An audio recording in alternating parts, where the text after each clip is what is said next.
This week, our presentation will be on the relationship between Islam and Christianity. Our speaker last week touched on this in terms of, the Christian and Old Testament and New Testament figures that are in the Quran, that are mentioned in the Quran, are not just mentioned, but actually really fully discussed in the Quran. So we'll be bridging between that and next week's discussion, which will be on interfaith relations, to discuss, okay, what are the similarities between Christianity and Islam? What are the differences between the two? What is the relationship, both, we know what the relationship is now, but what has been the relationship historically? So that is what our speaker today will be discussing. And our speaker, if I can get his name correct, is Dr. Ali Ataie. Right? It's listed here that he's a PhD candidate, but I just realized, he just told me that he is a PhD graduate now.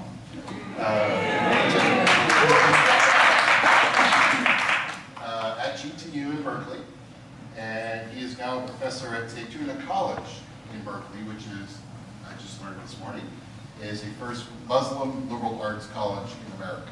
Wow. So, in addition to teaching there, he's also a popular area speaker and educator on religion. So please help me in welcoming Dr. Ataie.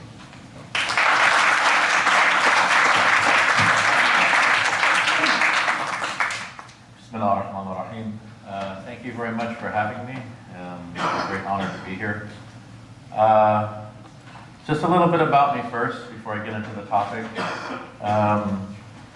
I do have a PhD, as was stated. I have it in something called Islamic Biblical Hermeneutics. I did my dissertation on a Sufi interpretation of the Gospel of John. I have a master's in New Testament, where I focus on biblical languages. So I'm going to be talking about, as was stated, the similarities and differences between Islam and Christianity, and kind of looking at it historically as well, and the sort of presentation of Christianity that is given in the Qur'an. So I want to begin by telling you what I think is something that we have in common, Muslims and Christians, and Jews for that matter, what I believe is the heart of the Abrahamic tradition. So there's a story about a rabbi in the 2nd century. His name was Hillel. He was a great Pharisaic rabbi and saint. He was asked, what is the Torah in a nutshell? Right? So he quoted 3 verses. He quoted Deuteronomy 6:4, Deuteronomy 6:5, and Leviticus 19:18. We'll talk about those. And then he said everything else is commentary. Which is not to say it's not important, but he's giving you the essence of the Torah. And it's interesting because a century earlier, according to the Gospel of Mark, chapter 12, verse 29, a Jewish scribe comes to Jesus and asks him, what is the greatest commandment? Right? And what does Jesus do? He quotes these 3 verses. Right? So Mark records them in Greek, but Jesus said them in Hebrew because he's quoting the Old Testament. And in the Qur'an, Jesus is quoted as saying that I confirm the theology of the Torah. So Jesus said, Shema Yisrael, Adonai Eloheinu, Adonai Echad. Hear, O Israel, the Lord our God, the Lord is one. And then he continues, Ve'ahavta et Adonai Elohecha v'kol levavecha v'kol nafshecha v'kol me'odecha. And you shall love the Lord thy God with thy heart, soul, and strength. And then he says, love your neighbor as yourself. No other commandment is greater than these. Right? So this is the essence of the Abrahamic teaching. Now the Prophet Muhammad, as you probably are familiar with him a little bit now at this point, this is the 3rd week, Muslims believe he's the final messenger of God. He has many hadith attributed to him. It's one of the words that you should be familiar with. Hadith, H-A-D-I-T-H. Maybe you've had this term in the past. Something attributed to the Prophet. And there's a hadith attributed to him where he said, لا تدخلوا الجنة حتى تؤمنوا ولا تؤمنوا حتى تحبوا. Translation, none of you will enter paradise until you truly believe, and none of you will truly believe until you love one another. Right? And then he said, shall I tell you of something that will increase your love? And his companions, they're called Sahaba in Arabic, his disciples, if you will, they said, yes. And he said, Afshu salama bainakum. Spread peace amongst yourselves. Spread peace amongst yourselves.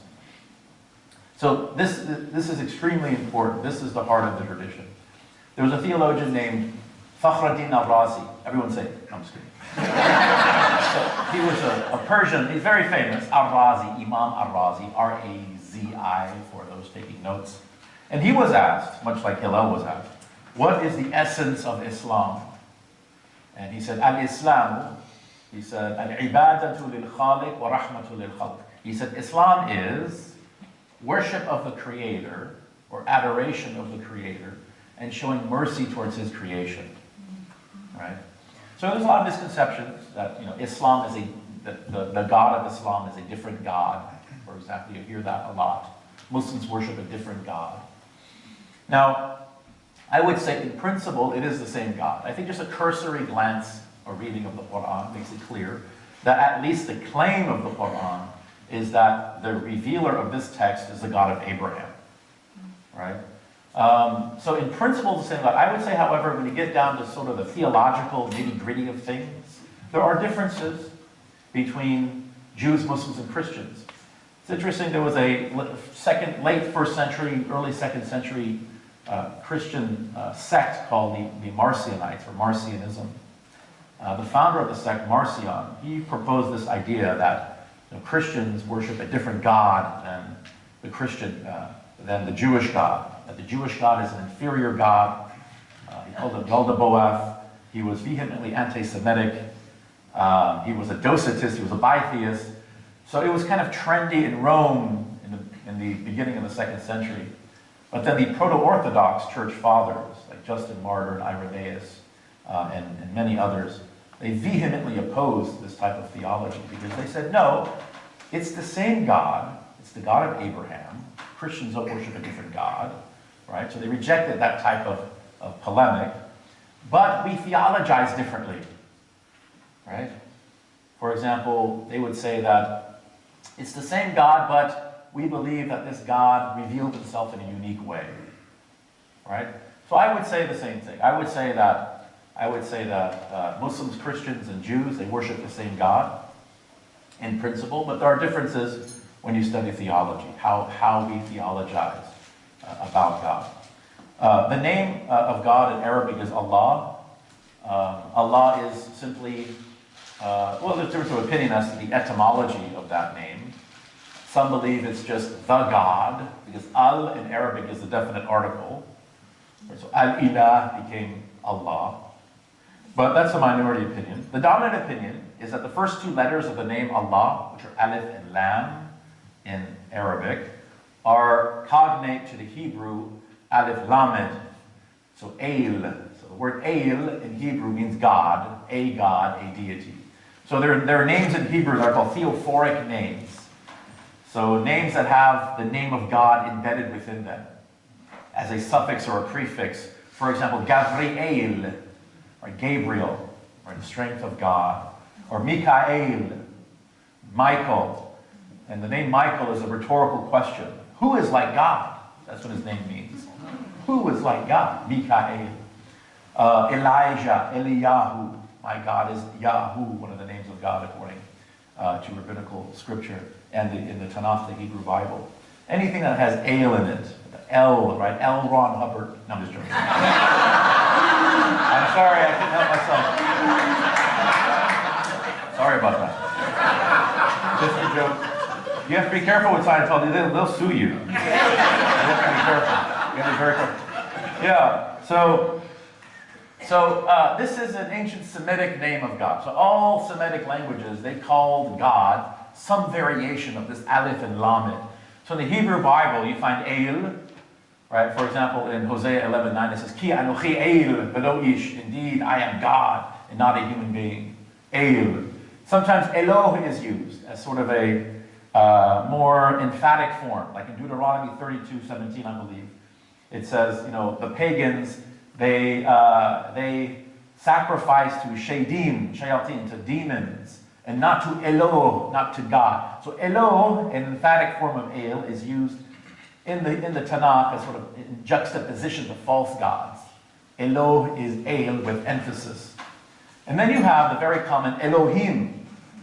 Like Genesis 1:1, the very first verse of the Torah says, Bereshit bara Elohim et hashemayim. Right? In the beginning, God, with a plural, created the heavens and the earth.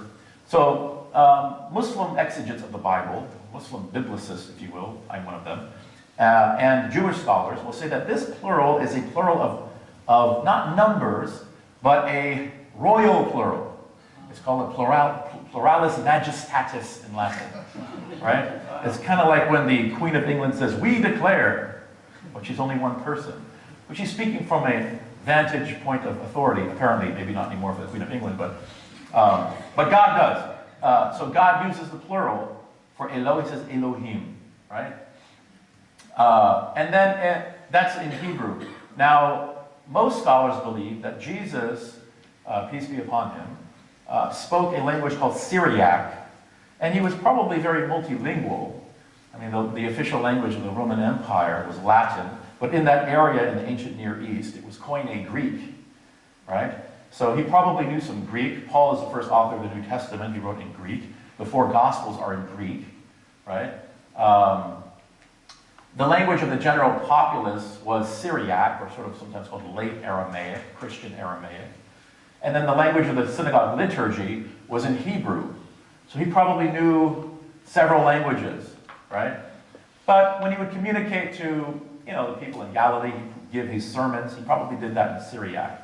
So Christian scholars in the 4th century, they translated the Greek manuscripts, the 4 Gospels, into Syriac, going back into the original language of Christ, because the originals are in Greek. And this 4th century translation into Syriac is known as a Peshitta. In Arabic, it's called the Besita, which means like simple Syriac. And this replaced the Diatessaron notation. So in the 2nd century, a student of Justin Martyr, he actually harmonized all 4 Gospels and put them into a single narrative, and he wrote it in Syriac. So that was quite popular. In fact, was popular even into the Middle Ages in the Middle East churches. But most Christian scholars wanted to keep those Gospels separate, so it was translated into Syriac. Anyway, in Mark, Jesus says, according to the Peshitta, he says, Shlam lezimna, v'matyath malkutha da'allaha. He says, the hour has been fulfilled. The kingdom of God, malkutha da'allaha, the kingdom of God is at hand. So in Syriac, the language of Christ, the word for God is Allah. And this is the same, the cognate is Allah in Arabic, right? So the Muslim claim, this is where I'm going to get a little, maybe a little touchy. The Muslim claim is that all the prophets were Muslims. Because the word Muslim does not literally mean a follower of Muhammad. Right? If you read but Orientalist literature about Islam, oftentimes Muslims are called Muhammadin, meaning that they follow Muhammad. I don't necessarily have a problem with this term. However, the Qur'an does not use the term Muhammadin. It uses Muslim, and the Prophet himself was a Muslim.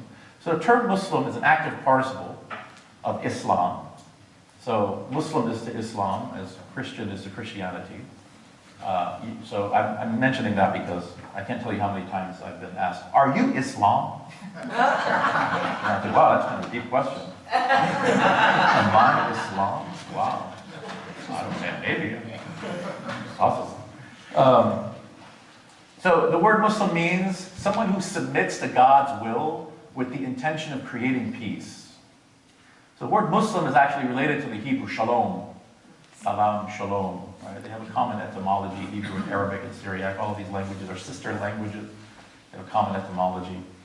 So Muslims will say that Abraham was a Muslim, that Moses was a Muslim, that David was a Muslim, that Jesus and Mary were Muslims, and that Muhammad was a Muslim.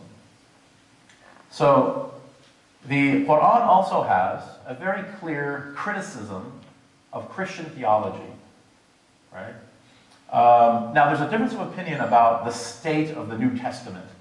Like, what is the Qur'an actually saying about the Christian scriptures? There's some ambiguity there. It's sort of an enigmatic relationship between the Qur'an and the Christian scriptures, the recognized Christian scriptures. Most scholars would say that the Qur'an is saying that the Christian scriptures have been corrupted in its text. Now, there are different versions of them, that scribes went in, they falsified things, right? There is an element of truth within them, but the Qur'an has been preserved, and the Qur'an will confirm those authentic aspects of the New Testament. The minority opinion is that the New Testament is sound in its text, right? However, the quote-unquote corruption comes in the post-apostolic Christian exegetical tradition, interpreting certain things, for example, the Gospel of John, through the lens of Trinitarianism, which Muslims do not believe is the teaching of Christ. For example, I'll give you an example. Jesus says in John 10:30, the Father and I are one, right? He says, Ha pater kai ego heis esmen. The Father and I are one in the Greek, right? This sort of standard, normative, if you will, Muslim position regarding that is, well, Jesus could never have said that because that's a claim to deity, and Jesus was a prophet, and it's inauthentic. That's the most kind of popular way of dealing with the text, or a lazy way of dealing with the text. However, there is an opinion, again, like I said, that the Qur'an is actually saying that the text of the New Testament is sound. So there isn't a problem with the text, there's a problem in the exegesis of the New Testament. So the Father and I are one. Muslims will confirm that text and say, well, what does Jesus actually mean when he said that? Right? Is he talking about, an ontological oneness with God? What is he talking about? So we read the context. Jesus is referring to the disciples, and he says, no one can snatch them out of my hand, his disciples. And the Father, who is greater than all, is watching over them. No one can snatch them out of his hand. The Father and I are one. So Muslims will say here, Muslim biblicists who engage in this type of hermeneutic of the New Testament, they will say that, in other words, entertaining the text is authentic. They will say the meaning of this passage is that Jesus and God are of one will. They're one in their intention. That there's a mystical union between Jesus and God, not ontological union. Now, and evidence of that is found in the Qur'an. For example, there's a verse in the Qur'an that says, in Arabic it sounds like this, مَن يُطِعِ الرَّسُولَ فَقَدْ أَطَاعَ اللَّهُ. The literal translation is, whoever obeys the messenger of God is obeying God. Right? So this does not mean that the messenger is ontologically the same person as God, that they share a being, right? Or they share divine attributes. It means that the messenger is a sanctified agent of God, that he speaks with God's authority, right? So if we look at something like John, the prologue of the Gospel of John, where Jesus is called Theos. Theos means God, right? But it's interesting because a contemporary of John's Gospel, Philo of Alexandria, in his life of Moses, and Philo was obviously a Jew, he refers to Moses as Theos. So what's going on here with Greek during this period? Why are writers referring to men as Theos? So what Philo means there is that Moses is a divine agent with a lowercase d, right? That Moses is the revelator of God's will, that he's in mystical union with God, that he only does those things that are pleasing to God, that when he speaks, it is as if God is speaking, because he is the sanctified agent of God. So when we read something like John 1:1, for example, it says, "En archein halagos," in the beginning was the Word. Kai halagos ein prostan theon, and the Word was with the God. Tan theon. Tan is a definite article. So ton theon, my contention is, every time the Gospel of John uses ton theon, or any Gospel for that matter in the New Testament, when there's a definite article, it's a reference to the Father. And the Word was with the God, Father. And then it says, Kai theos ein halagos. And a God, a theos, was the Word. No definite article. And that's exactly how Philo uses that term in reference to Moses, that Jesus is a divinity with a lowercase d. He is a sanctified agent of God. He reveals God's will. At the end of the prologue, it says something very beautiful. It says, no one has at any time seen God. Then it says, monogenes theos, right? The one-of-a-kind divine agent, the unique sanctified agent of God, monogenes theos, that who is in the bosom of the Father, meaning he's in the heart of the Father, meaning he's beloved of the Father. That one, exegesato in the Greek, that one exegetes him, right? So no one has at any time seen God, but there's this person called the unique sanctified agent of God who's beloved of the Father, and that one reveals the Father. Gives us what's in Arabic is called ma'rifah, an intimate knowledge of God. In Hebrew, da'at Elohim. Like Jesus is that. To be honest with you, if I wasn't Muslim, I would probably just revile Islam, if that's all I knew about, if that's the only type of information that was being presented to me about the religion. So I don't blame a lot of people for having misconceptions and hostility. I would also have hostility if I believed that what they were saying was true. So I think the key then is education. So wisdom with academic rigor, وَالْمَوْعِدَةِ الْحَسَنَةِ, as the Qur'an says, and also with, the exegetes say, beautiful exhortation, with a good attitude, with good comportment, right? And then جَادِلْهُمْ بِالَّتِي هِيَ أَحْسَنُ, and then engage with them. And jadil, jidal, it can be translated as debate or discourse, academic inquiry, to be critical, right? Some people, have a misconception again that, Muslims are not allowed to be critical about their own text. You can't engage in textual criticism or higher Quranic criticism. No, that's something that our scholars definitely engaged in. In fact, they would say that the Qur'an itself invites upon itself this type of higher criticism. The Qur'an says, أَفَلَا يَتَدَبَّرُونَ الْقُرْآنَ, which means, don't they penetrate the meanings of the Qur'an? Tadabbur in Arabic means to really analyze something extremely closely, right? So engage with people in ways that are good. You can translate it good. You can translate it better. You can translate it beautiful. Engage with people in ways that are beautiful. So this is what I think we need to do. I think we need to engage with academic sophistication, with civility.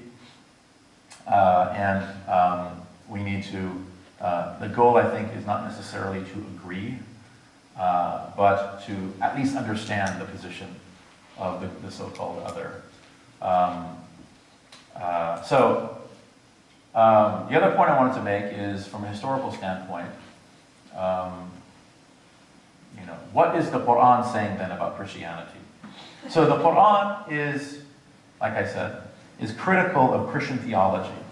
That's kind of across the board amongst Muslim scholars, unless one is a perennialist, which is sort of a new thing. But most traditional authorities would say that the criticisms of Christianity in the Qur'an are really of Christian theology, and whether it's criticizing the text of the New Testament or not, like I said, is a difference of opinion. So the Qur'an, for example, will explicitly repudiate the Trinity, right?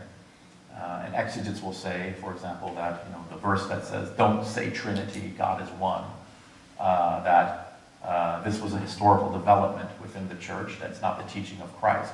Also, the idea of Christ being a divine incarnation, right? So Muslims believe, and similar to Jewish theology, that God is utterly transcendent of space-time and materiality. This does not mean that God isn't immanent in some sense, right? So the God of Islam is not some removed deity of Plato or Aristotle, or he's basically an absentee landlord, right? Or he never collects the rent. Just do whatever you want, and he'll never check up on you. He doesn't reach out to humanity. No, the God of Islam is an immanent deity. The Qur'an says, وَنَحْنُ أَقْرَبُ إِلَيْهِ مِنْ حَبْلِ الْوَرِيدِ. It says, we are closer, royal plural, we are closer to the human being than his or her jugular vein. Right? So closer than an internal organ. So God's immanence is there. But God's mercy and love are immanent, not God in physicality. As Muslim scholars would say that God incarnating into flesh and blood, as it were, is inconceivable, because nothing is like God whatsoever. So there's a difference of opinion there. Also, I mentioned earlier that the God of Islam is a merciful God. This is evident, again, if you read the Qur'an, every chapter of the Qur'an begins with the refrain, Bismillah ar-Rahman ar-Rahim, in the name of God, the indiscriminately compassionate, the intimately loving. So Rahman is one of the most common names of God in the Qur'an. Rahman, right? And in Hebrew, Rahaman, at least in rabbinical literature. And this word is related to Rechem. Rechem in Hebrew means the womb of a mother.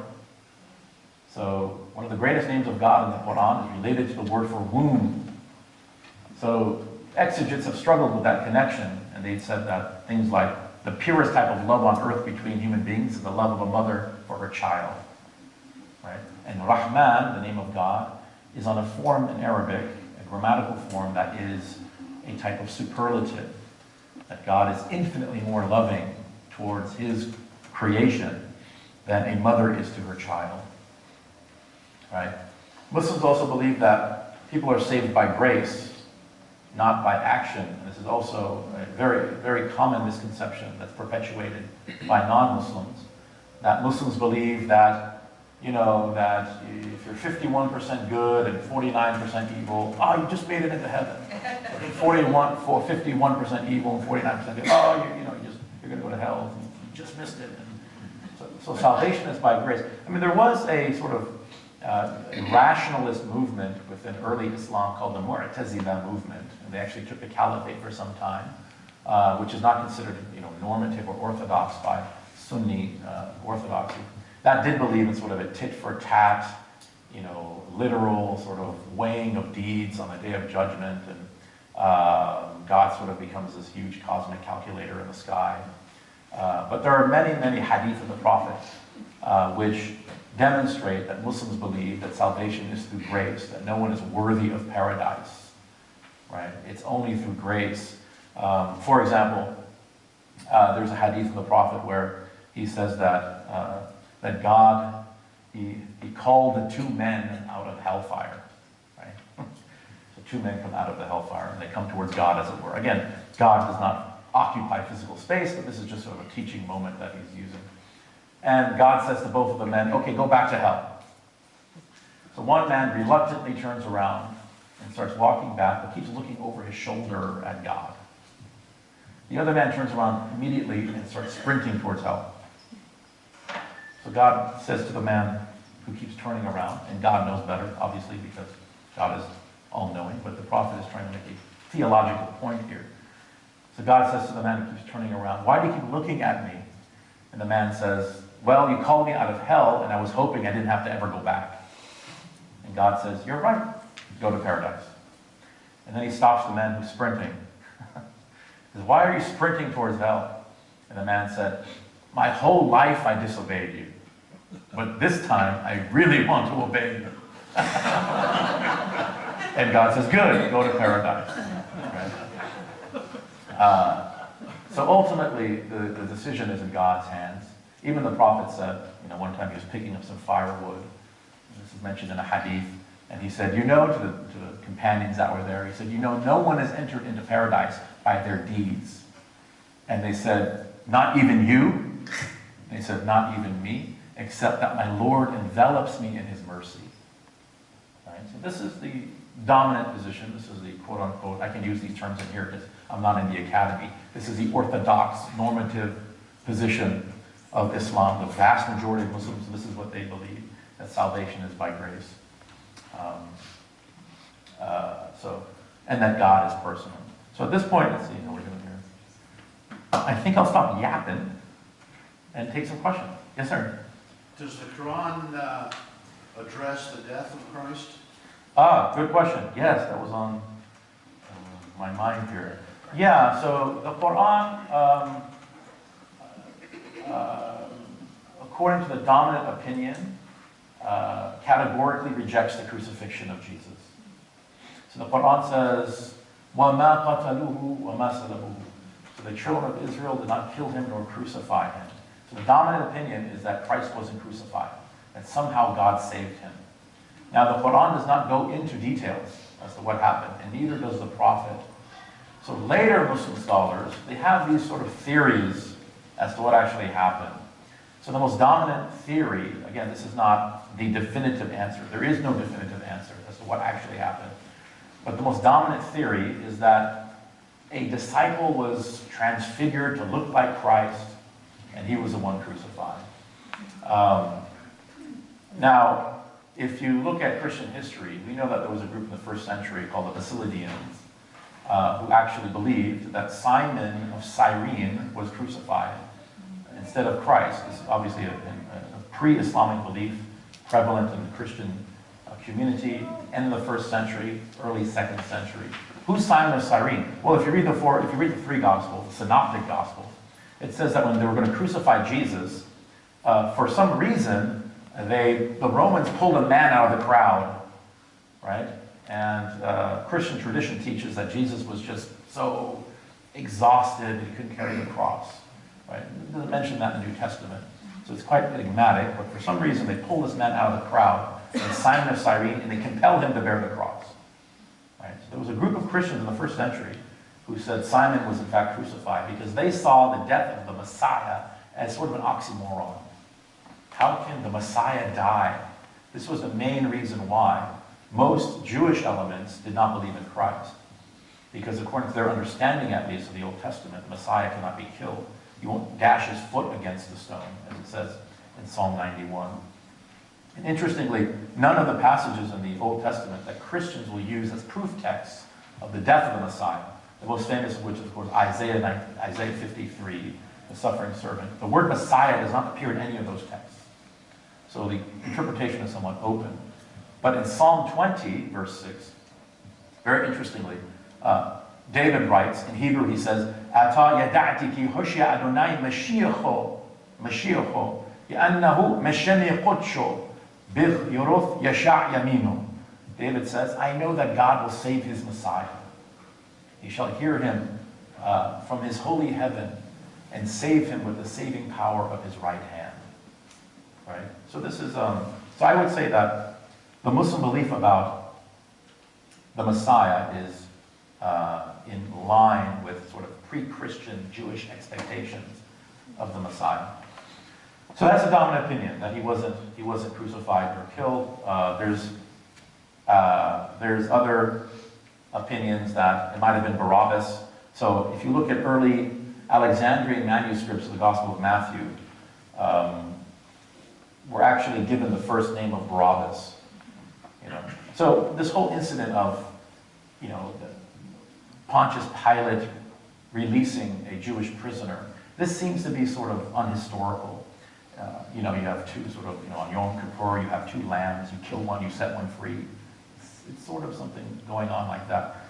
But if we just entertain the story for now, apparently the Romans had this custom where they would release a Jewish prisoner as an act of goodwill before Passover. So they bring out two prisoners. One is named Barabbas, one is named Jesus of Nazareth, right? So according to the popular story in Matthew, you know, who shall I release to you? And the crowd cheers, and they release Barabbas, and they crucify Jesus, right? And what's interesting is the word Barabbas is not his name, it's a title. Barabbas in Aramaic is Bar Abba. Bar Abba means the son of the father. So Barabbas is not some ordinary brigand. He is a messianic claimant. He was from Galilee, and the Galileans were known for two things: fishing and zealotry. Or as the Romans would say, fishing and terrorism. Right? Because they would organize these insurrections against the Roman occupiers. Jesus is from Galilee. You know, the Galileans also had this sort of accent that was very noticeable. You know, sort of like if someone, speaks, if someone is from the South or something, and they start speaking, oh, this guy's, it was very noticeable. And the rest of the Jews, at least the Jews in Judea, would sort of characterize them as sort of peasants. They don't know anything, and they're all violent, and so that's why it says in the Gospel of Matthew that when Peter spoke in Judea, in Jerusalem, from his accent, they said, "Are you Galilean?" So that's where they said, "No, you're his disciple then," just from the way he spoke.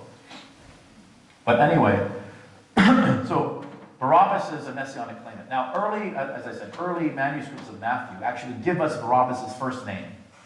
Does anyone know what his first name was? Was also Jesus. So why did later scribes remove Barabbas' first name in the Gospel of Matthew? Because there might have been some confusion, maybe. Who was actually crucified? Because you can imagine, what is Pilate actually saying now? Who shall I release to you? Yeshua bar Abba, Jesus, the Son of the Father, or Yeshua HaMashiach, Jesus who is called Christ. It's the same name and the same title. Release Jesus and kill Jesus. What? So, many scholars believe that the first name of Barabbas was removed for reverential reasons, but it could be that there was confusion amongst the people in Jerusalem at the time as to who was actually crucified. However, there is a minority opinion that Jesus was in fact killed amongst Muslim scholars. It's a minority opinion. There's a good book on this by Todd Lawson. He's a good scholar, Todd Lawson. It's called Crucifixion in the Qur'an. And his contention is the first exegete ever to say that Jesus was replaced on the cross, which is called literal docetism, by the way. The first exegete ever to say that was a Christian exegete, not a Muslim exegete. It was a man named John Damascene, who was an 8th century Christian scholar who lived in Damascus. He was the first one to write a systematic refutation of Islam. So his interpretation of that text is that someone was replaced, and then it seems like Muslim scholars sort of followed suit after him. But there is a minority opinion that the meaning of the verse, they did not kill him nor crucify him, but it was made to appear so unto them, is that Jesus might have been put on a cross, but he didn't die from his injuries, that God seized his soul while he was on the cross and then returned it to him possibly 3 days later. This might explain why Pilate in the Gospel of Mark was so surprised that Christ had died already. In the Gospel, it's only mentioned by Mark. They come back to Pilate and say, he's dead. And he says, already? And he marveled, it says, because his whole business was crucifying Jews, right? And Josephus says that at one point they actually ran out of lumber in Jerusalem because they're crucifying so many Jews. So he knew what it took to crucify someone to have him, what it took to kill them. Yet he marveled. And this might explain, Father, into your hands I commend my spirit. It seems like he's sort of willingly giving up the ghost, or knows it's going to be taken from him and then returned to him. So there is an opinion like that. Because there's other places in the Qur'an where Jesus, where God says to Jesus, for example, Inni mutawaffika, and you can very easily translate that as, oh Jesus, I'm going to take your soul from you. You don't have to twist the text. I mean, that's a primary definition of that active participle. You don't have to perform what I call, what do I call it? Hermeneutical waterboarding. if you choke the text enough, it'll say whatever you want it to say. Right? So I would say there is a genuine difference of opinion as to what the Qur'an is saying about the crucifixion. The dominant opinion the dominant opinion is that Christ was not crucified. What happened? Nobody knows.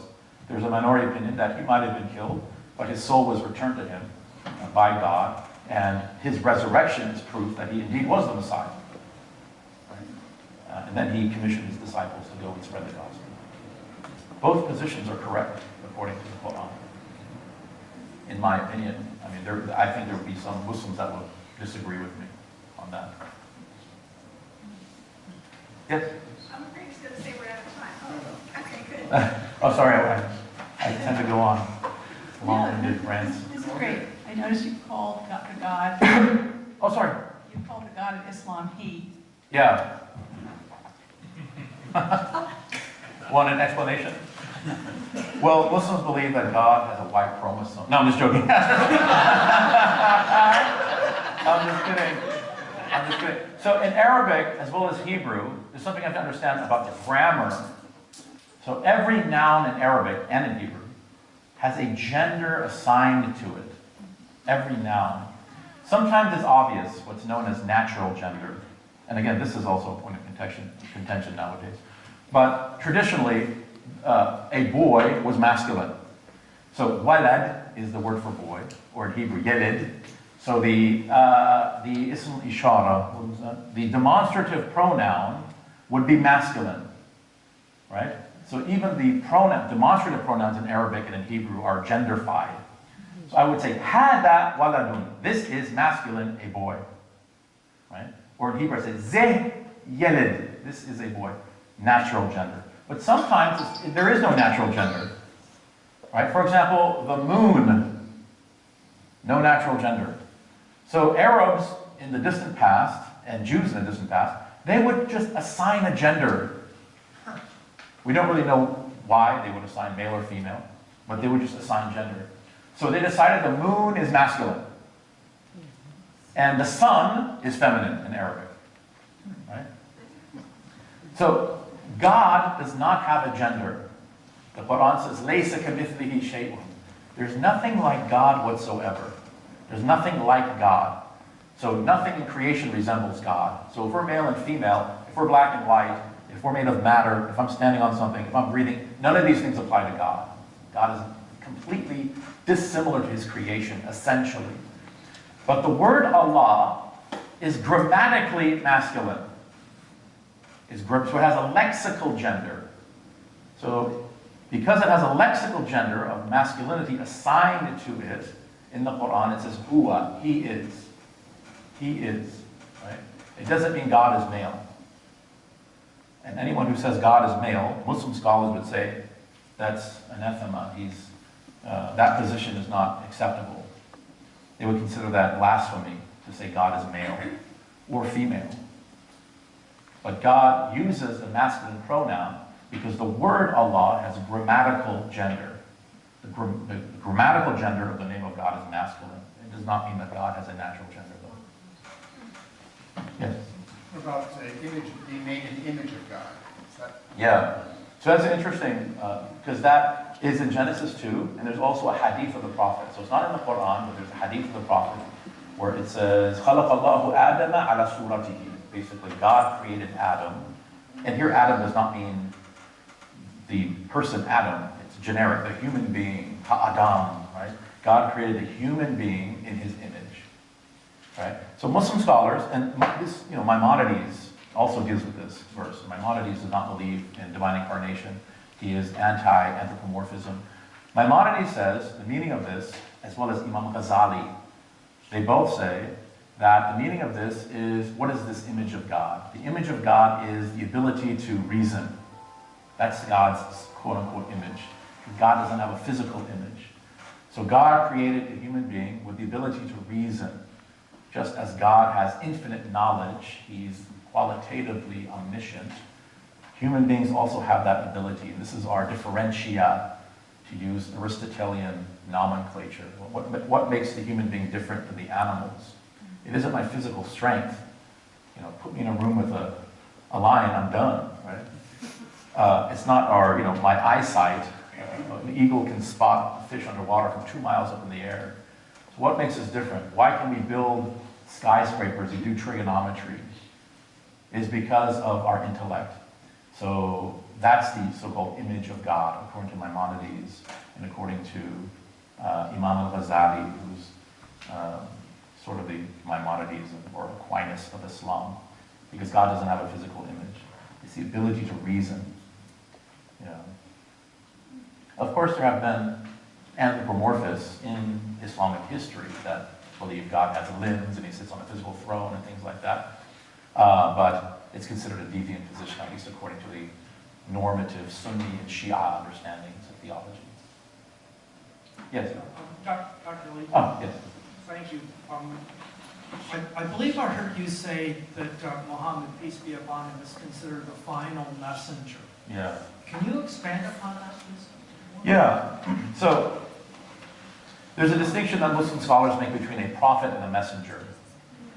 So a prophet in Arabic is nabi, or navi in Hebrew. A messenger is called the rasul. So the difference at a very basic level is that a prophet is someone who is guided by God to reaffirm the previous dispensation. What's an example I can use here? That Aaron is a prophet, right? But Moses is a messenger. So Moses is receiving a revelation, right? Receiving the words of God, the law of God, and Aaron supports him, right? So if looking at it through that type of way, then every messenger is a prophet, but not every prophet is a messenger. So the Prophet Muhammad is the final messenger, which makes him the final prophet of God, the final one who's going to bring a direct revelation from God, right? And if you look at history, I would say that really the last major religion was Islam. I mean, there have been other things since then. One can argue for Mormonism or Scientology. But I would say the last major, I mean, such an incredible impact on the world. That does not mean that there are not prophetic figures to come after him. I would say, for example, that Martin Luther King was a prophetic figure, but I wouldn't call him a prophet. Right? So Muslims have a very technical definition of a prophet. They have to sort of fall between parameters of time. They have to have certain characteristics. However, the Qur'an says that every nation received a prophet. So the most, 25 or so prophets are named in the Qur'an, but that's not by any means an exhaustive list. So, you know, the jury is out about Confucius, about Buddha, you know, Krishna. These could have been prophets. They fall within Aristotle or Plato. Probably not Plato, no. Not Plato, definitely. Kind of strange guy. The ancient Greeks don't need that. But the prophet said that there's no prophet between Jesus and me. So again, the disciples are prophetic characters, and the Quran praises them, right? But the definition of a nabi, a prophet, in Judaism and in Islam is very technical, very specific. So the dominant Orthodox opinion amongst the Jews is that prophecy is closed with Malachi, right? So the Prophet Muhammad is not a prophet according to the dominant opinion in Judaism, because according to them, he doesn't sort of fit the criteria of what they believe to be a prophet. One of those criteria is a prophet must completely confirm the Torah, right? So also it seems to be one of the reasons why they deny Christ prophecy, is that Jesus, even according to the New Testament, seems to sort of make amendments and addendums to the Torah at times, right? And for them, that's blasphemy, right? So like Jesus, you know, he heals a man on the Sabbath. And they say, you can't do that, that's impermissible. He says, well, you know, if one of your animals fell into a hole, you pull it out. It's okay to do good things on the Sabbath.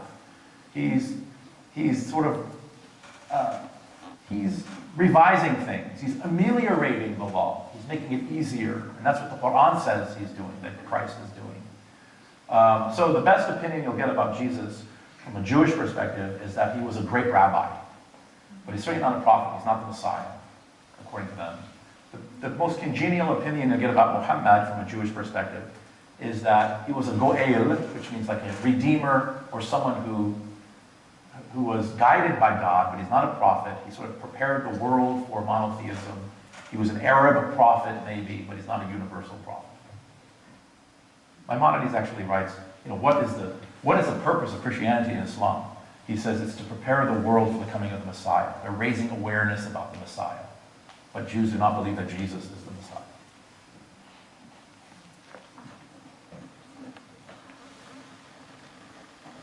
Yes, we in this room have decided that we're going to become followers of Muhammad. What teachings in the Qur'an are we going to have find the biggest barrier to acceptance in the faith? What teachings? I don't know, maybe dietary restrictions. If you like ham and eggs, I mean, it'd be tough.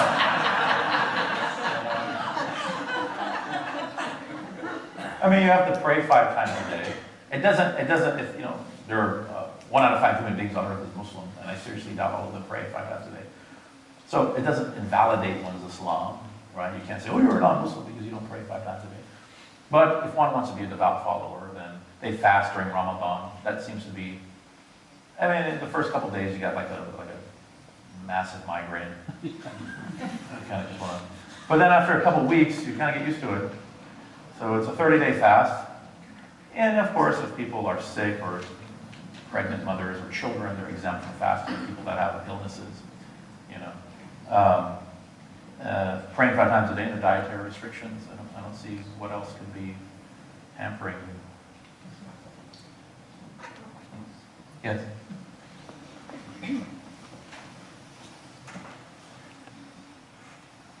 Perhaps one of the things we share is poor treatment of women, which is prevalent in the New Testament, in my opinion. But Islam does not have a good feeling to me on that score, and I would appreciate it if you talk about that. Yeah, and you know, I don't have a good feeling about talking about women issues when I'm not a woman, to be honest with you. So I always encourage, is there a Muslim sister in the house? No. So I always encourage women to speak for themselves. But I would say that certainly there are Muslim countries, Muslim majority countries, where women are treated as sort of, well, less than men. They're considered, they don't have all the rights of men, basically. So this comes down to a fundamental understanding of sacred law of Sharia. Right? What is Sharia? What is Sharia, right? And one of those words that people are scared of. Sharia, jihad, right? Ah, no! So Sharia, according to Rick Santorum, for Rick Santorum, he gave an impassioned lecture on the dangers of Sharia law and how it debases women and things like that. Long, you know, an hour-and-a-half lecture, and very good actually, I guess. But then after the lecture, a Muslim college student approached him and said, Mr. Santorum, do you know the 5 maqasid of Sharia? Do you know the 5 aims of the Sharia, which is like Sharia 101? And he said, maqasid? What? So that's like the equivalent of me giving this sort of critical deconstruction of Aquinas' Summa Theologica, where I'm breaking down the Latin, and I'm over here he's wrong because of that, and over here he's out of his mind. And then a Christian stands up and says, what are the 4 Gospels? And I say, John, Paul, George, and Ringo. So, Sharia is, you know, it's interpreted in vastly different ways. So some Muslims interpret Sharia in a way that oppresses women. Saudi Arabia, which is our ally, by the way, and a contributor to the Clinton Foundation. Anyway, they interpret the Sharia as being that women can't drive cars. That's the only country that does that, maybe except for Afghanistan.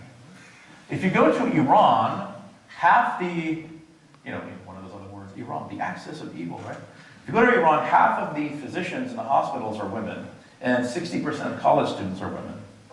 If you ask the authorities in Iran, why is this so? They'll say, look, Sharia. The Prophet said, Talabul ilm faridatun ala kulli muslim wa muslima. The acquisition of knowledge is an obligation upon every male and female Muslim. That's what they'll say. You go across the border to Afghanistan, you'll see villages where women never leave their homes, ever. They're in their house. And if you ask the authorities, why do you do this to women? They'll say, this is Sharia. So you have, you know, these completely polarized understandings of sacred law, you know. So I would say that, you know, speak to Muslim women. Ask Muslim women how they feel about it, if they feel like they're oppressed. You know, Muslim women that wear hijab, you know, in America, oftentimes are opposed by their family members. Because the sort of assumption is, who's forcing you to wear that? Do you have some father or brother that's forcing you? Actually, they say, no, actually, my father is opposed to it. This is what I chose to do, right?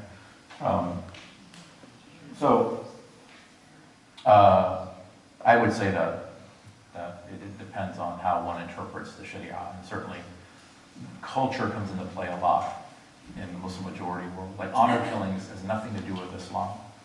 There's nothing anyone can bring, no proof, no hadith, no Quranic verse that says that killing someone, an innocent person, is honorable. That's purely cultural.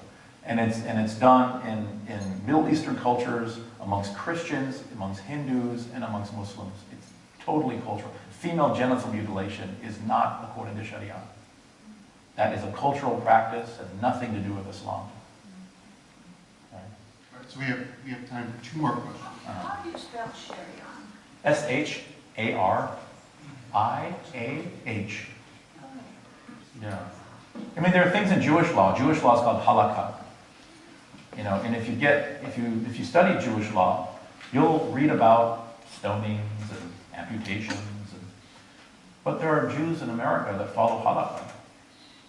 So how do they interpret the law, their law, in light of the Constitution? Well, there's a principle in Jewish law that says that if you're living in a non-Jewish country, you have to follow the laws of that country. And by doing so, you're actually following Jewish law. And it's interesting because they bring that argument up about Muslims, that the Sharia and the Constitution, they're not compatible, right? But that same principle is in Islamic sacred law. If you're living in a non-Muslim majority country, and there's something lawful in Sharia, but unlawful in that non-Muslim majority country, then you must abandon the Sharia and stick to the law of the land. And by doing so, you're actually following the Sharia.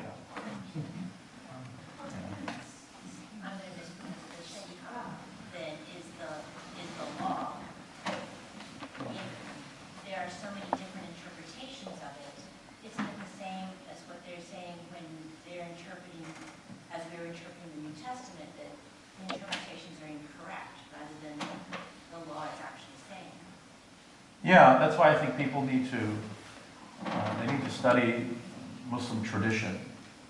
A rejection of tradition becomes violent. We've seen this. I mean, I don't mean any disrespect, but the Protestant Reformation led to massive bloodshed all across Europe because of rejection of tradition. So I think there's an educational crisis amongst Muslims all around the world. People don't know what the traditional positions are on things. So what they do is they try to interpret the text by themselves without requisite knowledge. And it's absolutely Islam 101 that if someone is going to give some sort of teaching on anything on the Qur'an, they have to have a teaching license. Just like if someone wants to perform open heart surgery on someone, you have to have credentials. So it's not enough to say, when Jesus was in Jerusalem, the rabbis surround him and say, under whose authority are you doing these things? They want to know the name of his rabbi. Who is your rabbi? And then Jesus in the Gospels has this really interesting way of getting out of slippery situations. So he says, who's John the Baptist? Is he a prophet or not? And they go, we don't know. And he says, I'm not going to tell you under whose authority I do these things. It's like when they bring him the denarius and say, should we pay this to Caesar? Render unto Caesar. So it's a brilliant answer, what he says there. So this idea of what's called sanad, or transmissional knowledge, right, is very important in Islam. That I have a teacher who gave me a teaching license, who had a teacher who gave him a teaching license, that goes all the way back to the Prophet. So this ensures sort of the weeding out of these sort of freelance, so-called pseudo-scholars who stand on the pulpit and just interpret the Qur'an incorrectly. So we have to be very particular about our religious knowledge and who we take it from. So this is one of the major problems with Paul, according to the New Testament. Paul says in one of his letters, he says, I don't need letters of recommendation. I had my apocalypsis of Christ. Right? So according to the exegesis, Christian exegesis, James, who is the head of the Jerusalem Episcopate, he would send apostles of Jesus in Paul's wake to correct Paul's teachings with letters from James. Like I have a teaching license. Paul doesn't. So Paul, he has this uncanny way of turning a weakness into a strength. So he says, I don't need a teaching license. I had my vision of Christ, right? And he might have had that, but that doesn't give one authority to teach. So if someone comes up to me, for example, and says, I want to talk, like in a mosque, and says, I want to give the Friday sermon today. So I ask him, what are your credentials? And he says, well, I had a dream last night.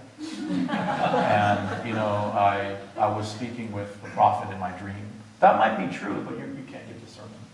You need to go and get some credentials. Or someone comes up to me and says, if I need open heart surgery, and they say, I'm a heart surgeon. Oh, where did you do your residency? Last night. The finer points of vascular surgery were revealed to me. I would say, maybe that's true, but no, you're not going to operate. So transmissional knowledge is very, very important. And I think that's something that Muslims today, and I think people in general, because the whole sort of way of the world now is sort of reinvent the wheel, think for yourself. Certainly you can think for yourself, but as one of my teachers said, you should have your left hand on tradition and you should write with your right hand. You know the tradition. You know what it is, you know how to interpret it, you don't transgress against it, because then you're left with people that just have no requisite knowledge, that are saying whatever they want, right? So we have time for one more question. Yeah. The licensure that you're speaking of, we might call apostolic succession. Yeah. At the Episcopal Church, which is great. Not to harp on something, but something that hits us all the time in the news reports, Yeah. in the real news reports. Oftentimes, you mentioned Saudi Arabia, the Wahhabism. Yeah. And could you address a little bit of that, because I think that's what we oftentimes get deluged with as, Yeah. you know, the more Right. difficult. Yeah. Yeah, Wahhabism is, it's a kind of puritanical, very exclusive interpretation that really wasn't around 200 years ago. It's a relatively new sect. The reason why Wahhabism is oftentimes presented as being the dominant position or the normative position is because Mecca and Medina are in Saudi Arabia, right? And also there are, you know, Wahhabi full-time propagandists that just, you know, travel the world, you know, visit mosques and try to indoctrinate different Muslim mosques and different Muslim communities with their brand of Islam. And they also, obviously, Saudi Arabia is very rich. They get money from oil and from pilgrimage, you know, billions of dollars every year. So I would say that it's very problematic interpretation of things. And that, you know, it's not, I don't consider it within the sort of parameters of traditional Islam. Traditional Islam, the Sunni Islam, is 4 schools of thought. They're called the Hanafi, the Maliki, the Shafi'i, and the Hanbali. And for, you know, 1,200 years, every Sunni Muslim belonged to one of these schools of thought. It's like a university. And then suddenly now we have this other school that rejects many of the positions of those traditional schools and sort of, again, reinvents the wheel and has very strange positions on things that Muslims find very disturbing, to be honest with you. So, you know, and of course you have, you know, again, I'm not much of a, well, maybe I am a little bit of a conspiracy theorist, but I think, and I think one of the previous speakers said this before me, that, you know, there's media bias, you know, there's an agenda. I think that's obvious. You know, justifying, you know, invasion of Muslim countries is difficult to get the public behind you to do that. So if you sort of aggrandize this threat of Wahhabi Islam, I mean, it's one country, and it's by no means the dominant. It's a very small ideology compared to global Islam. But if you sort of aggrandize that and say, well, this is, you know, everywhere, and most Muslims believe in this type of ideology, then it sort of justifies, you know, action in the, perpetual action in the Middle East. But not in Saudi Arabia, apparently. Because, you know, there's Trump hotels and they can't be on the list. All right, so Join me again in a round of applause.